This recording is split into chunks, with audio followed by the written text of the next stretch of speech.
Welcome to Authentic with Brazil 201.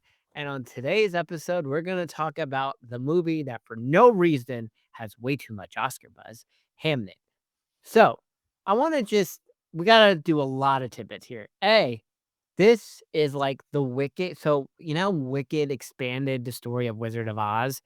Hamnet expands the story of Hamlet, the William Shakespeare play that we allegedly all read in school that I vaguely remember. And boy, this is a movie that if this was peak like the middle of the 2010s would easily win every Oscar because it's clearly meant for old white people. I want to talk about my screening about this movie, and I got to clarify some things about myself. I am a single 33-year-old guy. I have never been in love. I do have celebrity crushes, okay? Like Ella Purnell, Paige DeSorbo, Victoria Justice, Nina Dobrev, Casey David, right? Okay? But I've never been in love. I don't ever plan on getting married or having children or any of that nonsense. So, like, I was listening to the Big Picture talk about this movie, and because everyone on that show has children, they were like emotionally tethered to this movie. And that's not to say I have not been emotionally tethered to movies. I want to just say, because some people are like, have you ever cried during a movie? Let me tell you this. I was very upset, like in The Martian, right? When the Chinese helped the Americans with the spaceship and Mark Watney makes it back to and everyone in Times Square is watching if Mark Watney's gonna make it back to the Hermes and all that. Very emotional. Okay? When Peter vanishes in Infinity War, I cry. When Tony dies in Endgame, I cried. When Rocket sees all his animal friends die in Guardians 3, upset. Okay? I just wanna emphasize, I've been upset in a lot of movies. I also Eternity, a movie I saw, like, 3 weeks ago. Also very upsetting how she's like, "I'm gonna choose the guy I married to for 2 years instead of the dude I spent 60 years with." Very upsetting. Or, We Live in Time? Whatever that Andrew Garfield, um, what the hell is her name? I can't believe it. Well, let me do this. God, I should that Florence Pugh movie was, where, like, it's their relationship and they jump back in time. That I was upset, okay? I've been upset in a lot of movies. You know what? Also, Grey's Anatomy, when Derek dies, I'm upset. In The Vampire Diaries, when I thought Damon was really dead, very upsetting. The Flash, every time Barry met his mom and had to watch her die, upsetting. So I do get emotionally attached to movies, I think. So this is not like I'm a heartless monster, but I am a heartless monster. But this movie is, like, for old white people because I wanna just my screening. Okay, so I saw this movie and Avatar 3 the same day on a Tuesday, like, about 2 weeks ago, whenever the Avatar 3 for your consideration. So I saw Avatar at, like, 9 in the fucking morning, and then I saw Hamnet right after it. And both were, like, something was, like, with James Cameron virtually, and the other was with the chick who's gonna get nominated for Best Actress, and I don't know who this woman is. I've never seen her in anything. But here we go. My for your consideration screening for Hamnet was, like, a bunch of old white people who were so emotionally involved in this movie, and I was just, like, looking at my watch the entire time. I was like, "When the fuck is this movie over?" Because it is long, and I'm like, "Is Hamlet that long?" Meanwhile, I'm okay with a long movie. Avatar is, like, 4 hours. I didn't look at my watch once or my phone. Okay, Wicked is 3 hours. Wicked 2 and Wicked 1 are, like, 3 hours. Still, never looked at my phone. This I was like, "My god, when the fuck is this movie over?" It is just so fucking long. But anyway, we're gonna go back to it. So, it is the origin story of William Shakespeare, a man I know nothing about, so I have 0 idea if any of this in the movie is historically accurate or not. But apparently, I learned through a message board. Did you know that William Shakespeare's wife in real life, like the real William Shakespeare, um, wife's name was Anne Hathaway? Because someone told me, like, did you not understand, like, they were like, Anne Hathaway's in this movie. I'm like, "No, that's not the chick from Devil Wears Prada. That's not Anne Hathaway." So, apparently, they changed the name from Anne Hathaway to Agnes, so situations like mine do not happen because I'm like, "There's only one Anne Hathaway, and she is the boss in Devil Wears Prada 2, coming May 2026."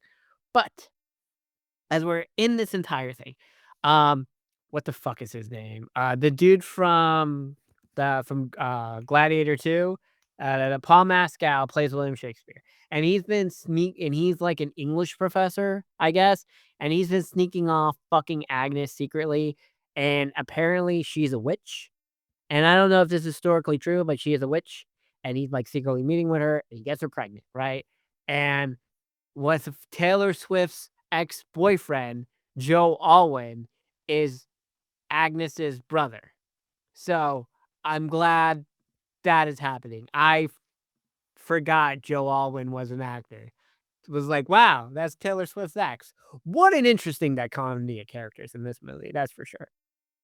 So she's pregnant, and William Shakespeare's parents were like, "You're fucking us," not these are my words, but, like, it's kinda like during Thanksgiving, if you bring home a woman who's not up to standards, they just say like, "Oh, so do you believe in God, or are you Jewish," or whatever, like, the whole shebang that happens on Thanksgiving that we all witness all the fucking time, you know, because 'cause they're not, like, proper enough, gotta break up with them or whatever bullshit. So she's pregnant. She has the kid in the forest for whatever reason, so the first kid, which is a woman, so she's connected to nature. Also, apparently William Shakespeare hates his life, so he then goes to London to work in the theater, and he's, like, commuting from London to, whatever fucking town that they live in this movie. I'm just so confused. Oh, in Stratford, okay? Now, I don't know what the distance is from Stratford to London. I'm going to, for my point of reference, let's say it's like commuting from New York City to Washington, DC. I'm assuming that's what the commute is. Um, so then she gets pregnant again, and the mother, William Shakespeare's mother, is like, "You can't go have the kid in the forest because you're not a witch." So, she has the first kid. Oh, and her stomach is still big, and she's very confused because, like, when you have the kid, the weight should just disappear. There's another one inside. She gives birth, that one is stillborn. And I guess the mom, William Shakespeare's mom, was just gonna, like, throw it in a dumpster or whatever because I guess that's what you do with stillborn kids in the era of William Shakespeare, which I don't know what fucking year this movie is in, but whatever. Um but she casts a spell with dirt or whatever, and then the stillborn comes back to life. Then we time jump, the kids were like 6 or 7, and one of them's name's Hamnet, and he likes dueling and acting with his father, William Shakespeare, and the daughter's kind of a dork and she's weak, and the whole shebang. Then they get the bubonic plague, which are like these leeches all over their face. The girl gets it because what happens is they wake up one day and Hannah's trying to wake her up because like we gotta go to school, and he sees all the warts all over her, and he gets his mom. The mom starts casting spells and it's kind of like in Wicked with the ga ga ba da ba da ba da ba ga ba da ga ga ba da, which then turns Fiyero into the Scarecrow. So that happens, and we see Hamnet apparently can see the Grim Reaper, okay? And he's like, "Because we're twins, I'm gonna trick the Grim Reaper, and he's gonna take me instead of you." So then the next day, Hamnet wakes up with all the leeches, and the girl is perfectly fine. And he dies. The dad wasn't home because he was in London, and basically the marriage was like strained after that. She's angry. Time jump happens again. Okay, and apparently there's a play coming out in London called Hamlet, and she's like, "That's not his name!" And there's, like, a lot of weird bad acting because 'cause they're watching the Hamlet play happen, and she's just shouting, "That's not his name!" And she's, like, very kinda, like, white trashy or whatever, like, the equivalent of that is in the UK, and I'm just like, "Okay," and then this is the scene, like, a lot of the old people, like, got obsessed with is when, like, Hamlet dies and everyone raises their hand towards him. I'm like, "What the fuck is this bullshit? This is not emotional. Who is this movie for?" Okay? Because once again, you want sadness, watch the episode where Finn dies in Glee, or when April gets hit by the fucking car, or the Grey's Anatomy musical episode, or where Derek dies in Grey's Anatomy, or the Vampire Diaries season 5 finale, or the season 6 finale where Elena has to go into the coma forever, or Run Dinosaur Run, The Flash, or the first season 1 finale of The Flash, or when Oliver Queen dies on Crisis on Infinity Earths the first time because that was not expected and you were very upset about it, right? emotional tethers, okay? Because I do care. I cry all the time watching TV shows. This I was like, "This is fucking boring and fucking stupid. I don't care." And then the movie ends. That's what this is.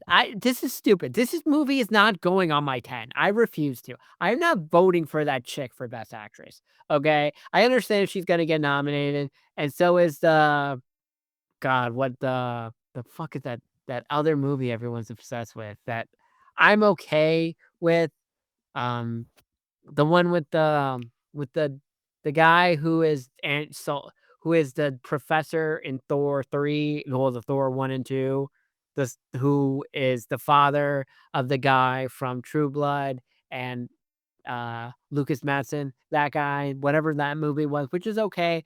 Not my what? Not my 2. This my Hamlet is not in my 10. I understand old white people fucking love this movie or very cultured individuals, basically the people who watch Rachel Maddow. I am not one of those individuals. I fucking hated it. Bad movie is bad. I mean, it's shot cool, fine. Give her best director. Actually, no, do not give her best director at all. No, no. I do not think this movie is directed better than Sinners or is better than Sinners. It's not better than Sinners. It's not better than One Battle After Another. It's not better than Marty Supreme. And it's not better than Avatar 3. Okay? So stop it. Okay? If this is the movie that has to get nominated so old white people can feel like the Academy hasn't lost its way, fine. But it's not good. Okay? I mean, maybe if you have a kid, you give a shit because like the kid died or whatever. W I've seen children die on TV, okay? Let me tell you, in The Pit, there's an episode where a little girl drowns because of the older daughter. No, yeah, an older daughter drowns because she was saving her little sister. That is the most heart-wrenching episode of television. Or when Sean Astin dies in 24 with the bubonic with the CTU virus, okay? That is my thing about Hamnet, okay? There you go.